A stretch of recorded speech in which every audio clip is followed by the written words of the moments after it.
The Infernal Diatribe. The 80s and 90s weren't just about mullets and bad fashion. They were the golden age of collective dumbassery.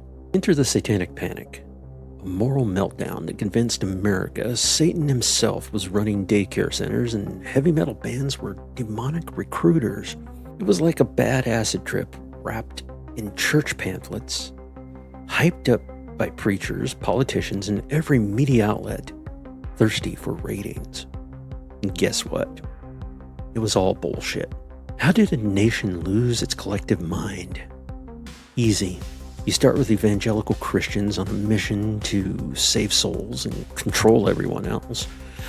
Toss in some heavy metal music scaring suburban parents and add a best-selling book like Michelle Remembers, basically fan fiction pretending to be real-life horror. Then sprinkle in TV hosts treating conspiracy theories like breaking news, and boom! You've got a recipe for mass hysteria that makes Salem look like a weekend hobby. Critical thinking? Thrown in the trash.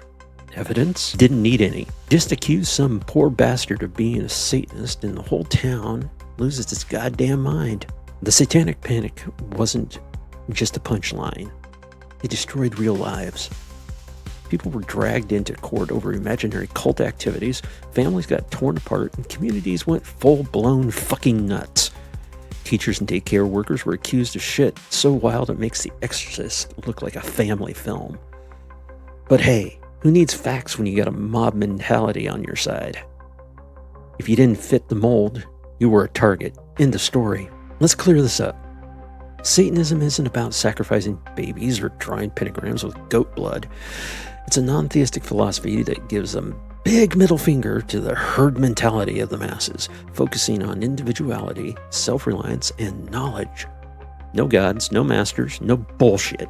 Most Satanists are too busy minding their own business, volunteering, working, and living their damn lives to bother with whatever nonsense your preacher warned you about.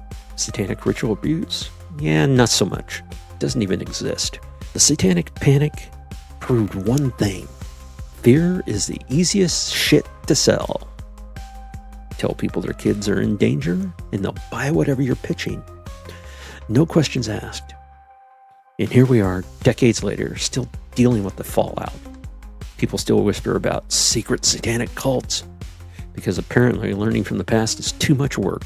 You can't argue with a good conspiracy theory. It's like fighting a drunk guy. Exhausting, pointless, and you're liable to get punched in the face. Even today, Satanism gets lumped in with dark magic and serial unalivers because it makes for good TV. Turns out, fear-mongering is the American way. You'd think people would have moved on by now, but no. Some folks still clutch their pearls whenever they hear the word Satan. Pro tip. If your idea of Satanism comes from the movies or Sunday school, you might want to do some actual research. Or not. Whatever. It's your life to waste. Listen, life's too short to give a damn about fitting in. Whether you're a goth kid, a punk, or just someone who likes reading banned books, own that shit. People will judge you. Fuck them. Live loud. Live weird. And don't waste a second trying to explain yourself to people who wouldn't get it if you handed them a manual. Around here, we live by one motto. Embrace who you are. Live your best possible life and conquer your perceived world. Stop apologizing for existing. You got exactly one life. Make it count. So yeah, the Satanic Panic was a shit show. And we're still dealing with the fallout. But here's the thing. Think for yourself. Question everything. And next time when someone starts ranting about satanic conspiracies, pour yourself a drink and walk away. Some fights aren't worth having. Life's too short for that kind of stupid.